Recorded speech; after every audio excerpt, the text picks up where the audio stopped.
નમસ્કાર વિદ્યાર્થી મિત્રો, ધોરણ 10 વિજ્ઞાન વિષય એનો આપણે અભ્યાસ કરવાનો છે। સૌપ્રથમ તો DM Patel group tuition online સ્ટડીમાં આપનું હાર્દિક સ્વાગત છે। મિત્રો, વિજ્ઞાન વિષય જે 3 ભાગમાં વહેંચાયેલો છે: ભૌતિક વિજ્ઞાન, રસાયણ વિજ્ઞાન અને જીવ વિજ્ઞાન। એમાંથી આપણે ધોરણ 10 ના વિજ્ઞાનમાં કેટલાક ચેપ્ટર્સ, જેમ કે પહેલા 1 થી 5 ચેપ્ટર જે આપણે ભણવાના છે એ રસાયણ વિજ્ઞાનના છે। 6 થી 9 ચેપ્ટર એ જીવ વિજ્ઞાન એટલે કે બાયોલોજીના છે। 10 થી 13 એ ફિઝિક્સ એટલે કે ભૌતિક વિજ્ઞાન, અને 14, 15 અને 16 ચેપ્ટર એ એન્વાયરમેન્ટલ સાયન્સ એટલે કે પર્યાવરણ વિજ્ઞાનના છે। બરાબર છે મિત્રો? તો આજે આપણે વિજ્ઞાનની ચેપ્ટર નંબર 1 રાસાયણિક પ્રક્રિયાઓ અને સમીકરણ એની શરૂઆત કરીશું। ચેપ્ટરનું નામ છે મિત્રો રાસાયણિક પ્રક્રિયાઓ અને સમીકરણ। ટૂંકમાં આપણે કેટલીક રાસાયણિક પ્રક્રિયાઓ એ દરમિયાન શું થતું હોય છે, કેવા કેવા ફેરફારો થતા હોય છે, એને કેટલા પ્રકારમાં વહેંચી શકાય પ્રક્રિયાઓ, એના સિવાય આ જ પ્રક્રિયાઓને સમીકરણ સ્વરૂપે કેવી રીતે તમે લખી શકો એ બધું જ વર્ણન આપણે આ ચેપ્ટરમાંથી શીખવાનું છે। તો શરૂઆત કરીએ મિત્રો। સૌપ્રથમ તો આપણે જોવાનો છે ટોપિક રોજિંદા જીવનમાં જોવા મળતી અથવા તો થતી હોય તેવી રાસાયણિક પ્રક્રિયાઓ। આપણી આસપાસ એવી કેટલીક પ્રક્રિયાઓ થાય છે જે હોય છે કેવી રાસાયણિક પ્રક્રિયાઓ હોય છે, એનો કદાચ આપણને ખ્યાલ ન પણ હોય છતાં આપણી આસપાસ થતી હોય છે। તો હવે આપણે તેનાથી એવી પ્રક્રિયાઓ ક્યાંક થતી હોય તો આપણે એનો અવલોકન ચોક્કસથી કરીશું। તો એવી કઈ પ્રવૃત્તિઓ છે? 2 ગુણનો પહેલો સવાલ છે કે રોજિંદા જીવનમાં જોવા મળતી અથવા તો થતી રાસાયણિક પ્રક્રિયાઓ સમજાવો અથવા તો લખો। તો સૌપ્રથમ મિત્રો આપણે ઉદાહરણ એમાં આપીશું કે ઉનાળામાં ઓરડાના તાપમાને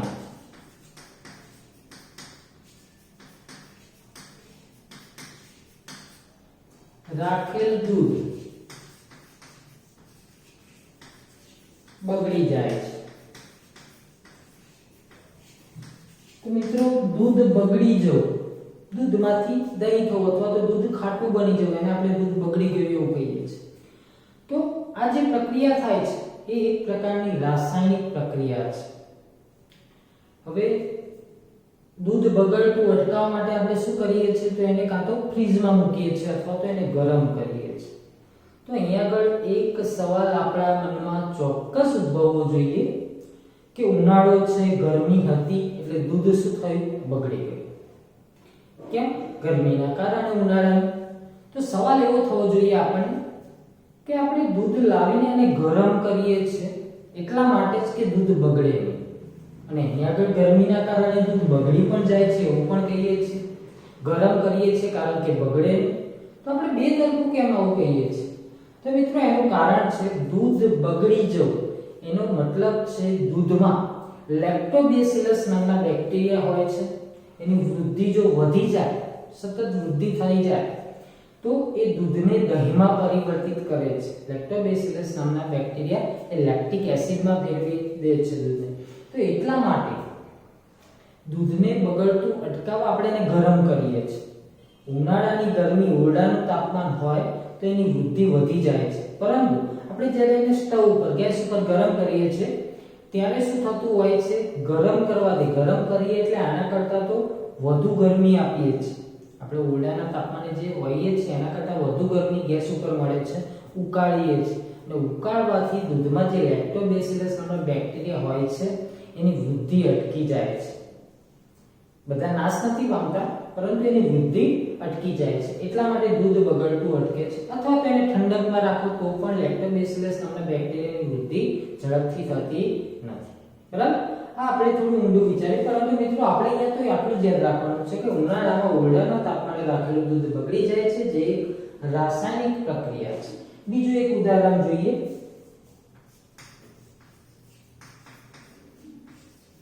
દ્રાક્ષનું આથવણ થવું। હવે મિત્રો દ્રાક્ષનું આથવણ, આથવણ એટલે શું? તો આથવણ એટલે આથો લાવો.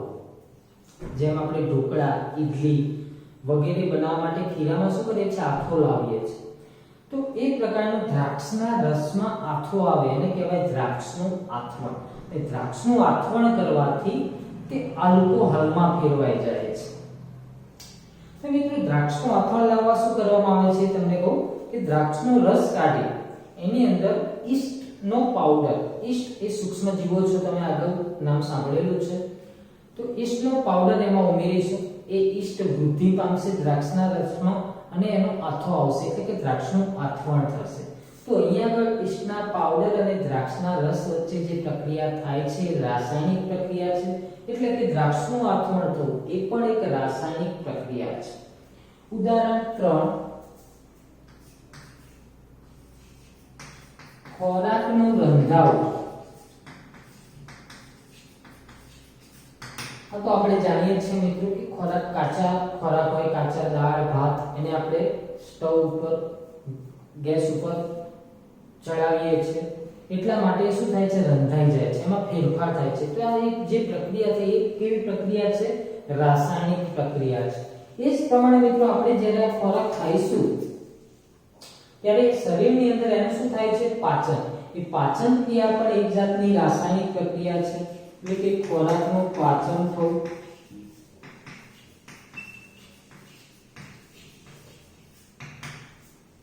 અને એ જ રીતે આપણે જે શ્વાસોશ્વાસની ક્રિયા કરીએ છીએ, ઓક્સિજન અંદર લઈએ છીએ, કાર્બન ડાયોક્સાઇડ બહાર કાઢીએ છીએ. જે ઓક્સિજન અંદર લઈએ છીએ શું કામ કરે છે? તો એ ઓક્સિજન અંદર જઈ અને ગ્લુકોઝનું વિઘટન કરે છે. અને ગ્લુકોઝનું વિઘટન થવાથી ઊર્જા મુક્ત થાય છે. એને આધારે આપણે સતત કાર્યો કરતા રહી શકીએ છીએ. આપણી ઊર્જા ખૂટી જતી નથી, કારણ કે ઓક્સિજન અંદર જઈને ગ્લુકોઝનું દહન કરે છે. જેના વિશે આપણે વિસ્તારથી ભણવાનું છે જીવ વિજ્ઞાનમાં, એટલે વધુ ચર્ચા અત્યારે કરીશું નહીં. પરંતુ શ્વાસોશ્વાસની ક્રિયા એ કેવી પ્રક્રિયા છે? તો કે રાસાયણિક પ્રક્રિયા છે. તો મિત્રો અહીંયા આગળ આપણો 2 ગુણનો આ સવાલ તે પૂર્ણ થાય છે કે રોજિંદા જીવનમાં જોવા મળતી રાસાયણિક પ્રક્રિયાઓ. તો તમે એમાં 5 મુદ્દા લખી શકો છો આ રીતે. ઉનાળામાં ઓરડાના તાપમાને રાખેલું દૂધ બગડી જાય છે, દ્રાક્ષનું આથવણ થવું, ખોરાકનું રંધાવું, ખોરાકનું પાચન થવું અને શ્વાસોશ્વાસની ક્રિયા. હવે મિત્રો રાસાયણિક પ્રક્રિયાઓ જ્યારે થતી હોય, જેમ કે આ બધી પ્રક્રિયાઓ થઈ, તો આવી પ્રક્રિયાઓ ક્યાંક ને ક્યાંક થતી હોય તો પ્રક્રિયા દરમિયાન કેવા કેવા ફેરફારો થઈ શકે એનો ઊંડાણથી અભ્યાસ કરવા પાઠ્યપુસ્તકમાં કેટલીક પ્રવૃત્તિઓ આપેલી છે. એમાંથી પ્રવૃત્તિ નંબર 1.1 જે છે કે મેગ્નેશિયમનું પટ્ટીનું દહન કરવું. મિત્રો એક સવાલ કે જ્યારે કોઈ પણ વસ્તુનું મારે દહન કરવું હોય ત્યારે શું વસ્તુ એકલી સળગી શકે? ના, કોઈ એવો પદાર્થ જે હોય તો જે સળગી શકે. તો તમે કહેશો ઓક્સિજન. તમે આગળના ધોરણમાં એક પ્રયોગ પણ ભણેલા છો કે સળગતી મીણબત્તી ઉપર તમે કાચનો ગ્લાસ ઊંધો વાળો છો તો થોડી વાર પછી મીણબત્તી બુઝાઈ જાય છે. કેમ? કે જ્યાં સુધી કાચના ગ્લાસના અંદરના ભાગમાં થોડું ઘણું ઓક્સિજન હશે ત્યાં સુધી સળગતી રહેશે, પરંતુ પછી થોડા સમય પછી એ બુઝાઈ જાય છે. તો મિત્રો વસ્તુ એટલી યાદ રાખીશું કે કોઈ પણનું દહન કરવાનું આવે એટલે એની સાથે કોણ ભેગું હોય? ઓક્સિજન હોય તો જ વસ્તુનું દહન થતું હોય, નહીં તો વસ્તુનું દહન થતું નથી. તો મિત્રો અહીંયા આગળ આપણે મેગ્નેશિયમની પટ્ટીનું દહન કરીશું. એના માટે આકૃતિમાં તમને બતાવ્યું છે કે એક બર્નર છે, બર્નરને સળગાવી એની સાથે મેગ્નેશિયમની પટ્ટી લઈ તમને લગભગ 2 સેમી કીધું છે, પરંતુ આપણે થોડી લાંબી લઈશું કારણ કે 2 સેમીમાં દાઝી જવાનો ભય રહે છે. તો થોડી લાંબી પટ્ટી લઈ અને એને આ રીતે ચીપિયા વડે પકડવાની, કારણ કે કોઈ હાનિ ન થાય, હાથને ઈજા ન પહોંચે એટલા માટે ચીપિયા વડે પકડી અને બર્નરની જ્યોત પર રાખી અને દહન કરાવીશું. દહન કરાવીશું એટલે મિત્રો તમે જાણો છો કોઈ પણ વસ્તુ સળગે એટલે એની શું થશે? રાખ થશે. જે રાખ થાય એને અહીંયા આગળ એક વોચ ગ્લાસ, તમે કાચનો બાઉલ પણ લઈ શકો, એમાં એકઠી કરીશું. બરાબર છે? આ એની પ્રવૃત્તિ છે. હવે આ પ્રવૃત્તિ પરથી આપણે શું સમજવાનું છે એની વાત કરીએ. પહેલા તો મિત્રો આપણે જે પાઠ્યપુસ્તકના લેવલે જે પ્રશ્નો પૂછાઈ શકે પ્રવૃત્તિમાંથી એ બધા ચર્ચા કરીશું. પહેલી વાત તો મેગ્નેશિયમની પટ્ટી લો, પણ પરંતુ કેવી? તો કાચ પેપરથી સાફ કરેલી. એમના મેગ્નેશિયમની પટ્ટી ઉઠાઈને ડાયરેક્ટ સળગાવવાનું નથી, આપણે એને કાચ પેપર વડે સાફ કરવાની છે. કેમ સાફ કરવાની છે? કારણ કે મેગ્નેશિયમ એ ખૂબ જ સક્રિય ધાતુ છે. સક્રિય હોવાથી એના સંપર્કમાં કોઈ પણ બીજો અન્ય પદાર્થ આવતો હશે તો એની સાથે પ્રક્રિયા કરશે અને એના ઉપર એક આવરણ ચડાવી દેશે. જેમ લોખંડ ઉપર કાટ લાગે છે, લોખંડ પર કાટ લાગવો એ પણ એક રાસાયણિક પ્રક્રિયા છે. એની આગળ આપણે લખવાની રહી ગઈ છે, લોખંડને કાટ લાગવો.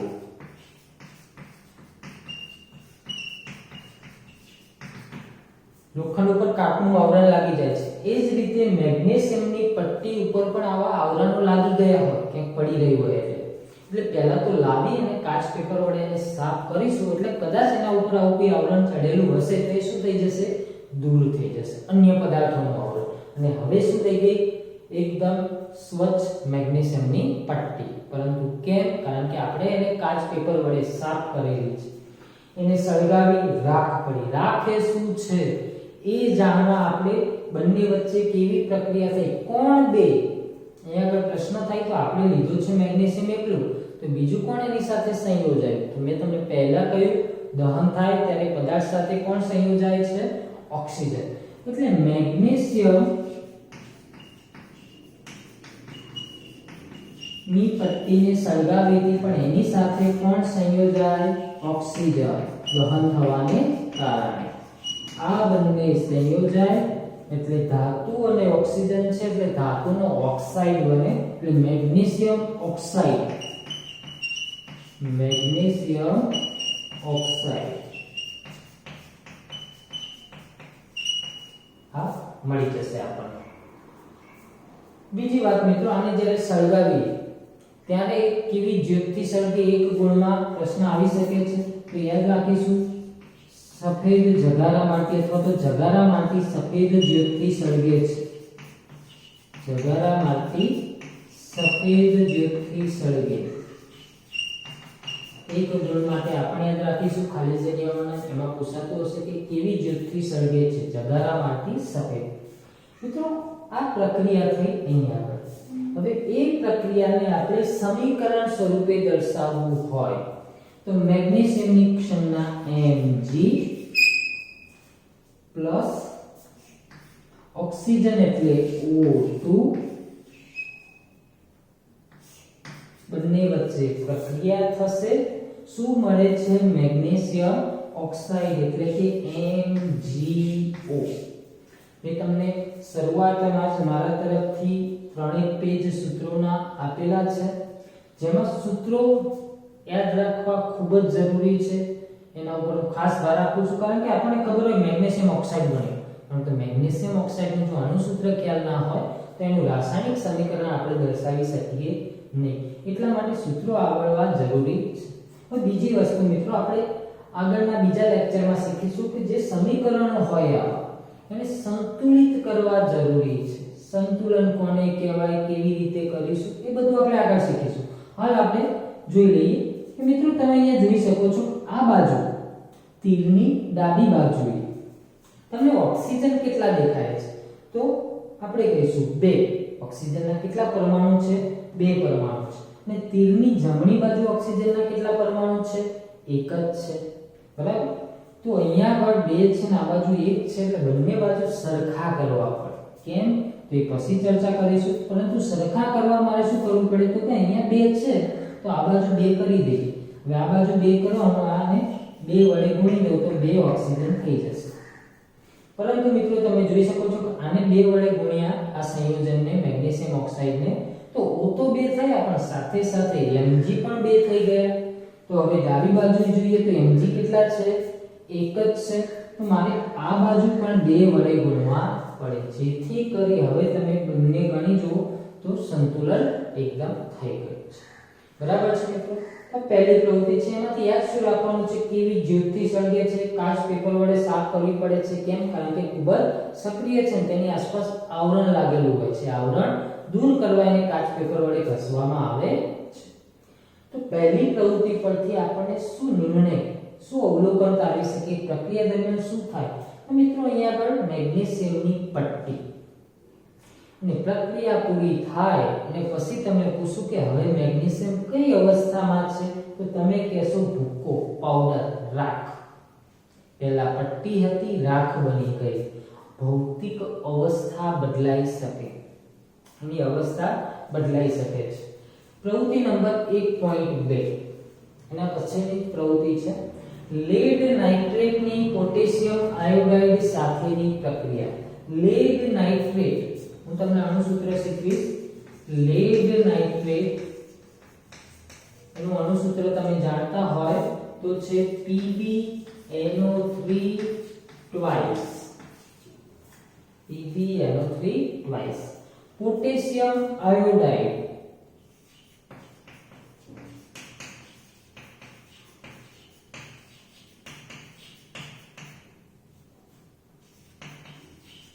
એનું અણુસૂત્ર થાય મિત્રો Ki. આ બંને વચ્ચે કેવી પ્રક્રિયા થાય છે અને પ્રક્રિયાને અંતે શું અવલોકન કરી શકીએ આપણે જોવાનું છે. તો મિત્રો શરૂઆતની વાત કરું તો આપણે પ્રયોગશાળામાંથી 3-4 નંગ કસનળી રાખવાની છે. પહેલા તો આ બે પદાર્થો લઈશું, બંનેના પાવડર મળે છે. લેડ નાઇટ્રેટ અને પોટેશિયમ આયોડાઇડના પાવડર, બંને સફેદ રંગના પાવડર આવશે. આપણે એના દ્રાવણ બનાવવાના છે. કોઈ પણ દ્રાવણ બનાવવું એટલે કઈ રીતે બનાવાય, તો આપણને દ્રાવણ શબ્દ સાંભળીને અઘરું લાગે કે દ્રાવણ આ તો કઈ રીતે બનતું હશે, પરંતુ ખાંડનું દ્રાવણ કહીએ તો 1 ચમચી ખાંડને 1 ગ્લાસમાં ઓગાળી દો એટલે એ ગ્લાસને શું કહેવાય, ખાંડનું દ્રાવણ કહેવાય. ગ્લાસમાં શું છે તો કે ખાંડનું દ્રાવણ. ટૂંકમાં કોઈ પણ વસ્તુને પાણીમાં દ્રાવ્ય કરવું એટલે એનું દ્રાવણ બની જાય. તો આપણે આ બંનેના દ્રાવણ જોઈએ છે. તો લેડ નાઇટ્રેટ એનું દ્રાવણ બનાવવા પહેલા તો એક કસનળી લઈશું, એમાં થોડો લેડ નાઇટ્રેટનો પાવડર નાખી દઈશું આપણે લાયા હોય, અને પછી એમાં આટલા ભાગનું પાણી નાખીશું. કસનળીને થોડી હલાવો એટલે દ્રાવ્ય થઈ જશે.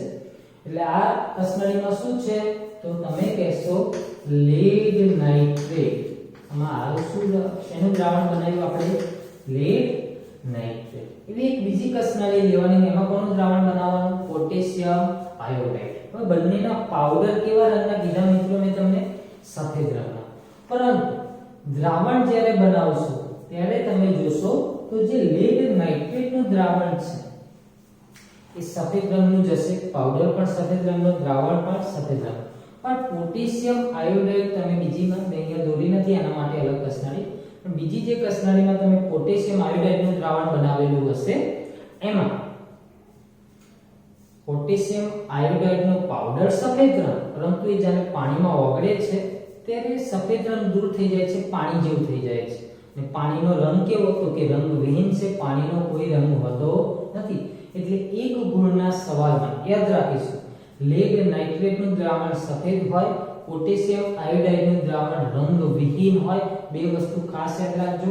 આનું દ્રાવણ કે તમને પોટેશિયમ આયોડાઇડનું દ્રાવણ કેવા રંગનું હોય, તો કે રંગવિહીન હોય. હવે મિત્રો એક કસનળીમાં આપણી જોડે લેડ નાઇટ્રેટ છે, એમાં બીજીમાં શું છે, પોટેશિયમ આયોડાઇડનું દ્રાવણ, એ ઉમેરતા જવાનું છે. જો અહીંયા સુધી આપણે લેડ નાઇટ્રેટ ભરેલું હતું, બીજી કસનળીને આમાં ઊંધી વાળી દઈશું એટલે પોટેશિયમ આયોડાઇડ એની અંદર મિશ્ર થઈ જશે. બંને વચ્ચે પ્રક્રિયા થશે.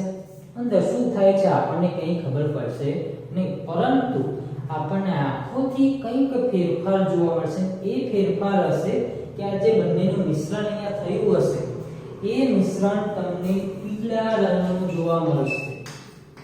તો મિત્રો અહીંયા આગળ તો એક સફેદ રંગનું હતું, એક રંગવિહીન હતું, પરંતુ બંને વચ્ચે પ્રક્રિયા થઈ એટલે દ્રાવણ કેવું થઈ ગયું, પીળા રંગનું થઈ ગયું. અને પીળો રંગ કોનો હોય છે, તો બંને વચ્ચે પ્રક્રિયા થઈ એટલે લેડ આયોડાઇડ બને છે. લેડ આયોડાઇડ પીળા રંગનું હોય છે. લેડ આયોડાઇડ શું થાય છે, કેવી પ્રક્રિયા થાય છે જોઈ લઈએ. આપણે લીધું હતું શરૂઆતમાં શું મિત્રો, લેડ નાઇટ્રેટ. એની અંદર આપણે શું ઉમેર્યું મિત્રો, પોટેશિયમ આયોડાઇડ ઉમેર્યું.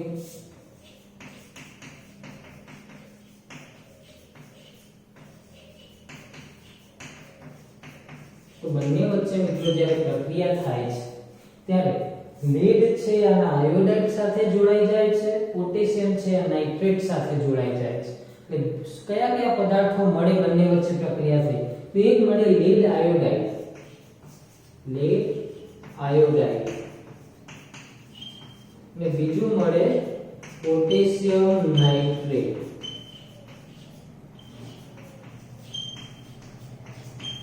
બરાબર છે મિત્રો? એને સમીકરણ સ્વરૂપમાં દર્શાવીએ. અણુ સૂત્રો ખાસ આવડતા હોવા જોઈએ. lead નાઇટ્રેટ ને શું કહીશું મિત્રો? PbNO3 twice. Potassium iodide Ki.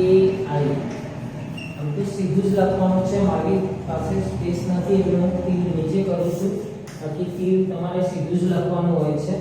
શું બને? તો આપણે જોયું કે lead iodide, lead એટલે Pb ને iodide એટલે I એટલે PbI2, lead iodide બનશે અને પોટેશિયમ નાઇટ્રેટ એટલે KNO3. આ બે પદાર્થો આપણને મળશે. શું બાકી રહ્યું? તો તમને ખ્યાલ આવશે કે સાહેબ સંતુલન કર્યું તો એવું કરવાનું ક્યાંય રહી જાય.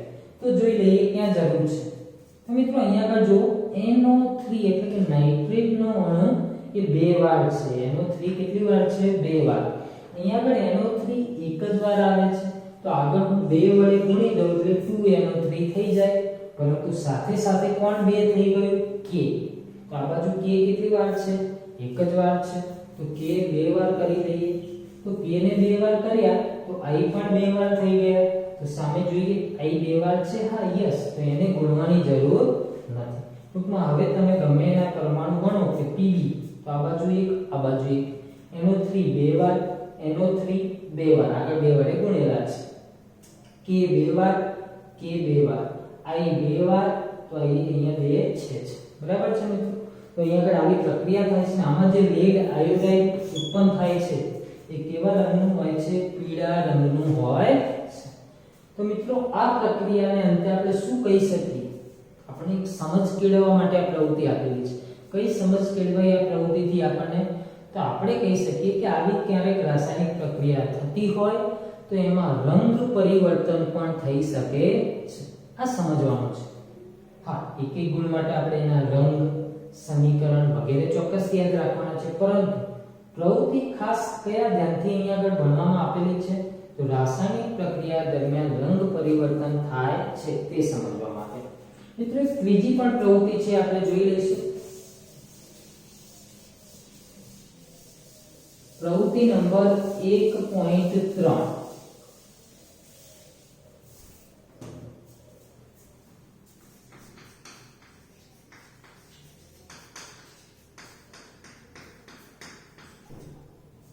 જેમાં ઝિંક અને હાઇડ્રોક્લોરિક એસિડ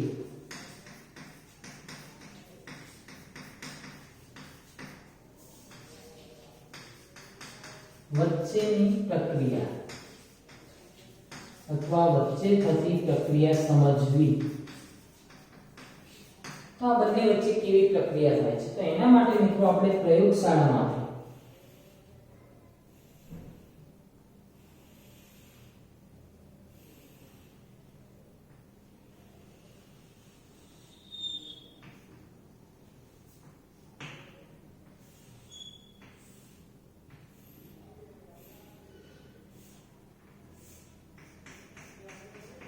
એક કોનિકલ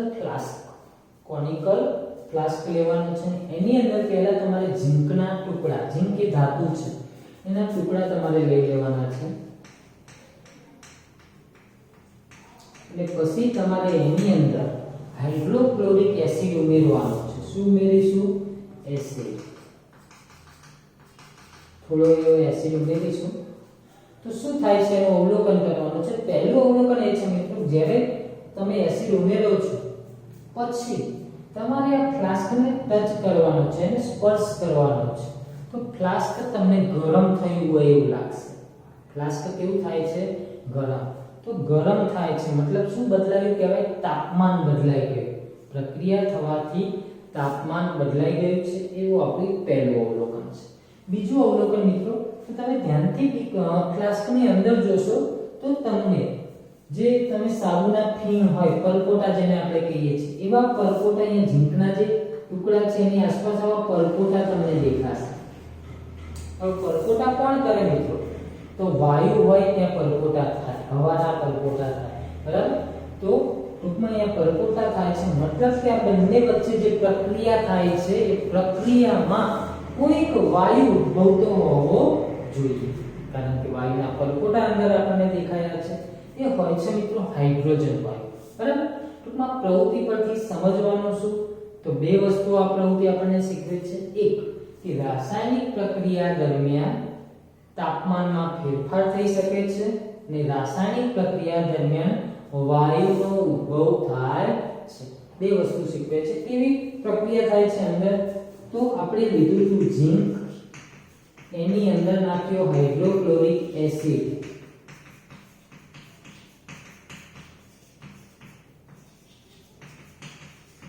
તો બંને વચ્ચે પ્રક્રિયા થઈ, એક બનશે ઝીંક ક્લોરાઇડ અને વાયુ છૂટો પડશે હાઇડ્રોજન વાયુ.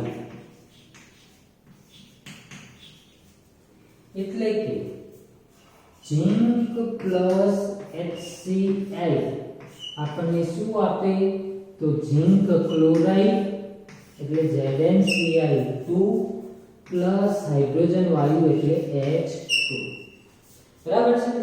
તો અહીંયા આગળ જે ત્રણ પ્રવૃત્તિઓ આપણને આપવામાં આવી છે એના ઉપરથી બે ગુણનો એક સવાલ હવે બનશે કે રાસાયણિક પ્રક્રિયા દરમિયાન કેવા કેવા ફેરફારો થાય છે. તો આપણે આ ત્રણ પ્રવૃત્તિ પરથી જ એનો જવાબ આપવાનો છે. તમે શું સમજ્યા ત્રણ પ્રવૃત્તિ પરથી? તો પહેલો મુદ્દો કે રાસાયણિક પ્રક્રિયા દરમિયાન પદાર્થની અવસ્થા બદલાય છે, પદાર્થની અવસ્થા બદલાય છે. બીજી પ્રવૃત્તિ પરથી આપણે શીખ્યા કે રાસાયણિક પ્રક્રિયા દરમિયાન રંગ પરિવર્તન જોવા મળે છે. આના ઉપરથી બે વસ્તુ શીખ્યા. રાસાયણિક પ્રક્રિયા દરમિયાન વાયુનો ઉદ્ભવ થાય છે, રાસાયણિક પ્રક્રિયા દરમિયાન તાપમાનમાં ફેરફાર થાય છે. ચાર મુદ્દા: અવસ્થા, રંગ, તાપમાન, વાયુ. ચાર વસ્તુ યાદ રાખવાની છે. બરાબર છે મિત્રો? તો અહીંયા સુધી આજના વિડિયોમાં રાખીશું. નેક્સ્ટ વિડિયોમાં આપણે જે સમીકરણો લખીએ છીએ એ કેવી રીતે લખવા, સંતુલિત કેવી રીતે કરવા, સંતુલિત કેમ કરવા પડે છે, આ બધાનો અભ્યાસ કરવાનો છે મિત્રો. બરાબર છે? જય હિન્દ.